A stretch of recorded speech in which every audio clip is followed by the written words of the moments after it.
Yes. Hi friends. Praise the lord. ఒక్కసారి video clip చూడండి. Social మీడియాలోకి వచ్చిన కొత్తలో నేను కూడా వాట్సాప్ యూనివర్సిటీ స్టూడెంట్ని. ఆ మాట చెప్పుకోవడానికి నేనేం సిగ్గుపట్టలేదండి. ఎందుకంటే సోషల్ మీడియాలోకి వచ్చిన కొత్త పొరపాట్లు సహజం. నేను ఆ పొరపాటు తెలుసుకున్నాను. ఒక గ్రూప్లో యాడ్ చేస్తారు మనల్ని. ఆ తర్వాత అలా అలా అలా ఫార్వర్డ్ చేసేసి 35-40 గ్రూపుల్లో ఉండేదాన్ని. గ్రూపులన్నీ కూడా ఆ సేన ఈ సేన అనుకుంటూ హిందుత్వం కోసం పనిచేస్తున్నాము అని పెట్టుకొని ఊరికి అందులో చాటింగ్లో చేసుకుంటూ ఉంటారు రకరకాల పోస్టులు. ఏఐ కూడా ఇంకా పూర్తిగా జనాల దగ్గరికి రాకముందే ఈ ఫోటోషాప్లో వాటిలో క్రియేట్ చేసేసి రకరకాల పోస్టులు, రకరకాల ఎడిటింగ్ వీడియోలు. ఆ దేశంలో అలా జరుగుతుంది, ఈ దేశంలో ఇలా జరుగుతుంది, మన భారతీయుల్ని బతకనివ్వరు, మన హిందువుల్ని చంపేస్తున్నారు, హిందుత్వం ప్రమాదంలో ఉంది, ఇలాగ రకరకాల ఇతర మతాల మీద ద్వేషాన్ని పెంపొందించే వీడియోస్ అవన్నీ కూడా. అవన్నీ చూసి నాకు అసలు భయం వేసేది, షివరింగ్ వచ్చేది. అమ్మ దేశాన్ని ధర్మాన్ని నాశనం చేసేస్తున్నారే వీళ్ళు అనేసి హడావుడిగా నేను కూడా వీడియోలు చేసేదాన్ని. అయితే ఆలోచిస్తే మరి హిందుత్వంలో అందరూ పద్ధతి గల వాళ్ళే ఉన్నారా? పవిత్రమైన వాళ్ళే ఉన్నారా? హిందుత్వంలో ఎవరు దొంగలు లేరా? దోచుకునే వాళ్ళు లేరా? స్వార్థపరులు లేరా? నమ్మిన వాళ్ళని మోసం చేసే వాళ్ళు లేరా హిందుత్వంలో? మరి వాళ్ళ సంగతి ఏంటి? వాళ్ళ వల్ల మోసపోతున్నది కూడా హిందువులే కదా అనిపించి మనం క్వశ్చన్ చేస్తామనుకోండి, ఆ క్షణమే అప్పటి వరకు హిందుత్వం కోసం అరవీర భయంకరంగా పోరాడుతున్న కలియుగ అపర సత్యభామ ఉన్నట్టుండి దేశద్రోహ అయిపోద్ది అనమాట.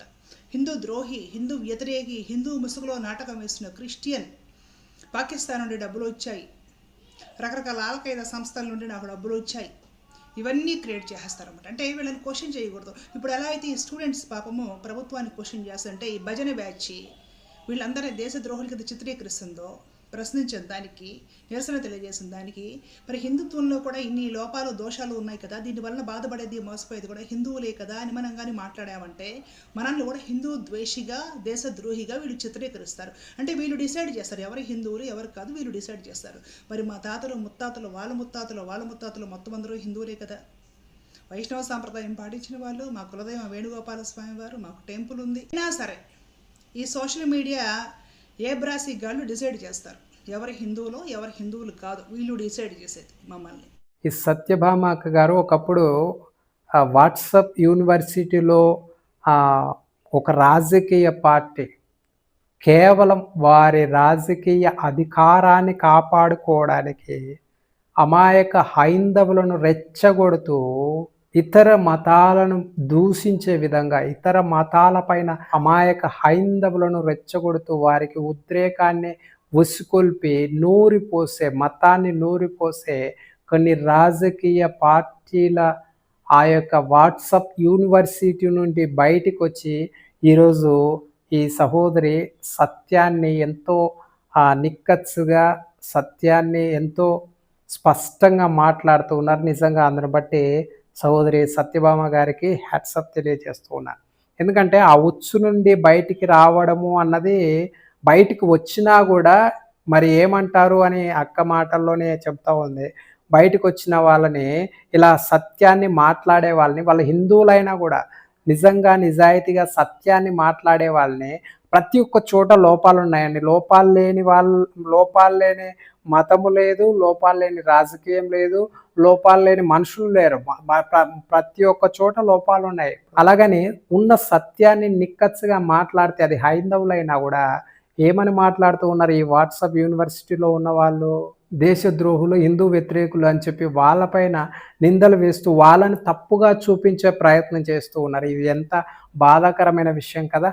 ఒక్కసారి ఆలోచించండి. ఇలాగా రాజకీయ నాయకులు కేవలం వారి యొక్క అధికారాన్ని సుస్థిరం చేసుకోవడానికి మతాన్ని నూరిపోసి అమాయక హైందవులను ఇతర మతస్థులపైన ఉసిగొలుపుతూ దాడులు చేయిస్తూ మరి మనుషులకు పొత్తన లేకోకుండా, స్నేహ భావము అనేది లేకోకుండా, ప్రేమ అనేది లేకుండా ఒక ఉద్రేకపూరితమైన భావజాలాన్ని వారి యొక్క హృదయాల్లో నింపుతూ ఉన్నారండి. అలాంటి వాటిలో నుంచి మరి సహోదరి సత్యభామ గారు బయటకొచ్చి మరి అమాయకంగా గుడ్డిగా నమ్మి మోసపోయే వారిని ఆ యొక్క వాట్సాప్ యూనివర్సిటీలో ఉన్న వారిని కొంతమందినైనా మరి మేల్కొల్పడానికి, సత్యాన్ని తెలియజేయడానికి అక్కగారు చాలా ప్రయత్నం చేస్తూ ఉన్నారు.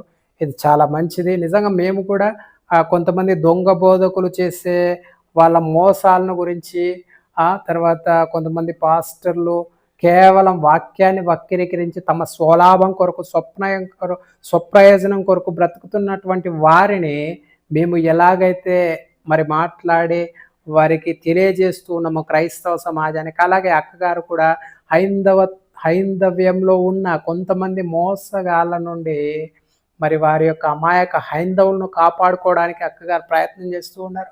నిజంగా అక్కగారు చేస్తున్న పనికి అక్కకి నిజంగా సత్యభామ అక్కకి హ్యాట్సప్ తెలియజేస్తూ ఉన్నా. నిజంగా ఇలాగే ప్రతి ఒక్కరు కూడా మరి వారి వారి సమాజంలో ఉన్న చెడును ఎండగడుతూ వారి యొక్క సమాజాన్ని ప్రొటెక్ట్ చేసుకునే ప్రయత్నం చేస్తే ఈ దినాన ఇలాంటి కలహాలు లేకోకుండా సమాజము క్షేమంగా ప్రశాంతంగా ప్రతి ఒక్కరు, మనమందరము భారతీయులమండి, ఒకరినొకరము ప్రేమించుకోవాలి. ఖచ్చితంగా మనము మతం పరంగా, విశ్వాసం పరంగా ఒక్కొక్క దేవుణ్ణి పూజించుకున్నప్పటికీ మనుషుల పరంగా మనం సమాజంలో బ్రతుకుతూ ఉన్నప్పుడు ఖచ్చితంగా ఒకరినొకరం గౌరవించుకొని, ప్రేమించుకొని జీవించే మనస్తత్వం మనం కలిగి ఉంటేనే నిజమైన దేవుని యొక్క ఛాయను మనం కనుక్కోగలము. లేదంటే మనము క్రైస్తవుడు హిందువులను తర్వాత ముస్లింలను పలకరించకూడదనే తన హృదయంలో భావన పెట్టుకుని నిజమైన దేవుని ప్రేమ అతనిలోనే ఉన్నాడు. ఎందుకంటే బైబిల్ ఏం చెప్తుంది? నిన్నువని, నీ తోటివాన్ని, నీ పొరుగువాన్ని ప్రేమించు అని చెప్తుంది. అలాగే ప్రతి ఒక్క గ్రంథంలో కూడా ఇతరులను ప్రేమించాలి, గౌరవించాలి అని చెప్తూ ఉన్నాయి. కానీ ఒకరినొకరు ద్వేషించుకోండి అని చెప్పేది ఏంటి అని అంటే కేవలం ఇలాంటి రాజకీయాలు వారి యొక్క అధికారాన్ని సుస్థిరం చేసుకోవడానికి మాత్రమే అమాయకులైన హైందవులను, అమాయకులైన వారిని రెచ్చగొట్టి ఉసిగొలిపి వారి యొక్క అధికారాన్ని సుస్థిరం చేసుకుంటూ ఉన్నారు. కాబట్టి ఇలాగా ఇంకా కొందరు బయటకు వచ్చి మరి అమాయక హైందవులను, అలాగే మాలాంటి వారు అమాయక క్రైస్తవులను, అమాయక ముస్లింలను, కొంతమందినైనా ఇలాంటి వాటి బారిన పడకోకుండా కాపాడుకునే ప్రయత్నం చేస్తే సమాజం ఇంకా క్షేమంగా ఉంటుందని ఈ వీడియో పూర్వకంగా నేను మీకు తెలియజేస్తూ ఉన్నాను. నిజంగా అక్కకు కూడా నా హృదయపూర్వక ధన్యవాదాలు, హ్యాట్సప్ తెలియజేస్తూ ఉన్నాను. Thank you.